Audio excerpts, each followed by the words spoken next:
இவ்வளோ நாள் வரையும் எங்களை எதுவுமே கண்டுக்கல, அந்த மோடி அரசு எதுவுமே கண்டுக்கல. அதனால ஒருத்தர் விவசாயி இறந்து போன மாதிரி அதை அப்படியாவது எங்களை வந்து பார்க்கட்டும் அப்படின்னு சொல்லி பார்த்தா கூட அப்படி இருந்து எங்களை பார்க்கறதுக்கு வர அவருக்கு மனம் இல்லை போல இருக்குது. வெளிநாடு போகிறாரு, இங்கே போனார். இந்த இப்படி பெரிய தமிழ்நாட்டு மக்கள் வந்து பெரிதமாக கிடக்கிறத கூட வந்து பார்க்க அந்த ஆளுக்கு மனசு இறங்கலை போல இருக்குது. நாங்கள் இங்கேயே செத்தாலும் சாகாம தவிர நாங்கள் எங்கள் கோரிக்கை நிறைவேறாமல் நாங்கள் ஊருக்கு போகிறதே இல்லை. அதனால் இனிமேல் தமிழகத்தில் சோத்துக்கு வழி இல்லை, சோறு திங்கிறதுக்கு போல எலியை திங்கலான்னு எலியை பிடிச்சிருந்து வச்சு உட்காந்துருக்கோம்.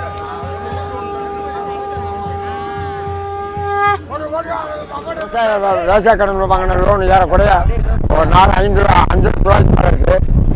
பெண்கள் நகை ஊரை கலட்டி விவசாயம் கடன் வச்சோம், பம்பு செட்டு போட்டோம், கிணறு அமைச்சோம், பயிர் கடன் வாங்கினோம். கட்ட முடியலை, ஒழுங்காக விளையாடினால வட்டி தான் கட்ட முடிஞ்சு, அசல் கட்ட முடியலை. நோட்டீஸ் மேலே நோட்டீஸ் விட்டுக்கிட்டு இருக்காங்க. தண்ணி இல்லாமல் போச்சு, ரொம்ப வறட்சி ஆயிடுச்சு. அந்த தண்ணி இல்லாத காரணத்தினால கடன் கட்ட முடியல. கடன் வந்து இப்போ 7 லட்ச ரூபா ஆகிப்போச்சு. இங்கே பாருங்கள், தாலி கூட இல்லை, எல்லாம் எந்த நகையுமே என்கிட்ட இல்லை.